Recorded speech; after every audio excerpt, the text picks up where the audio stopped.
Details చూస్తే రాష్ట్రంలోని అన్ని పట్టణాలు గ్రామాల్లో తాగునీటికి ఇబ్బంది తలెత్తకుండా ముందు జాగ్రత్త చర్యలు చేపట్టాలని సీఎం రేవంత్ రెడ్డి అధికారులను ఆదేశించారు. పెరుగుతున్న ఎండల దృష్ట్యా రాబోయే 2 నెలలు మరింత కీలకమని సీఎం అధికారులను అప్రమత్తం చేశారు.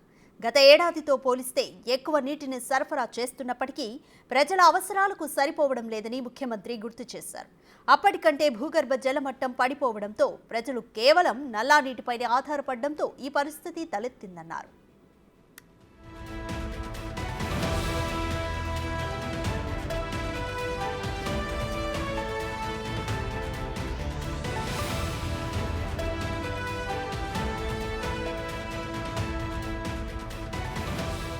తాగునీటి సరఫరాకు అంతరాయం లేకుండా నిరంతరం పర్యవేక్షించాలని సీఎం రేవంత్ అధికారులను ఆదేశించారు. ఎక్కడైనా ఫిర్యాదు వచ్చినా వెంటనే అక్కడ తాగునీటి సరఫరాను యుద్ధ ప్రాతిపదికన పునరుద్ధరించాలని సూచించారు. ఏ రోజుకు ఆ రోజు ప్రభుత్వ ప్రధాన కార్యదర్శి సారథ్యంలో మిషన్ భగీరథ, మున్సిపల్, ఇరిగేషన్, విద్యుత్ శాఖ అధికారులు తాగునీటి సరఫరాపై సమీక్ష జరపాలని సూచించారు. ఉమ్మడి జిల్లాలకు నియమించిన ప్రత్యేక అధికారులు తాగునీటి ఇబ్బందులున్న చోటికి స్వయంగా వెళ్లి పరిశీలించాలని, అక్కడ సమస్యను పరిష్కరించే చర్యలను ఉన్నతాధికారుల దృష్టికి తీసుకెళ్లాలని ఆదేశించారు. హైదరాబాద్లో తాగునీటి సరఫరాకు ఢోకా లేకుండా మరింత డిమాండ్ పెరిగినా ప్రత్యామ్నాయ ఏర్పాట్లతో సిద్ధంగా ఉండాలని సీఎం అధికారులను అప్రమత్తం చేశారు.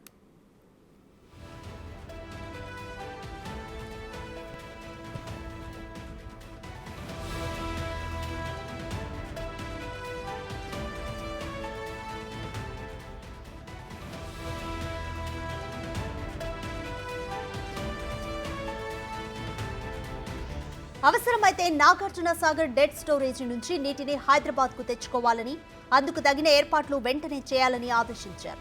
ఇటు సింగూరు నుండి నీటి సరఫరా చేసేందుకు సన్నద్ధంగా ఉండాలన్నారు. కృష్ణా బేసిన్లో నీటి లభ్యత లేనందున ఎగువన నారాయణపూర్ రిజర్వాయర్ నుంచి తాగునీటిని తెచ్చుకునేలా కర్ణాటక ప్రభుత్వంతో సంప్రదింపులు జరపాలని సీఎం అధికారులకు సూచించారు. హైదరాబాద్లో ఇటీవల సిబ్బంది అత్యుత్సాహంతో ఒక చోట తాగునీటి సరఫరా నిలిచిపోయిందని ఈ సందర్భంగా సీఎం దృష్టికి వచ్చింది.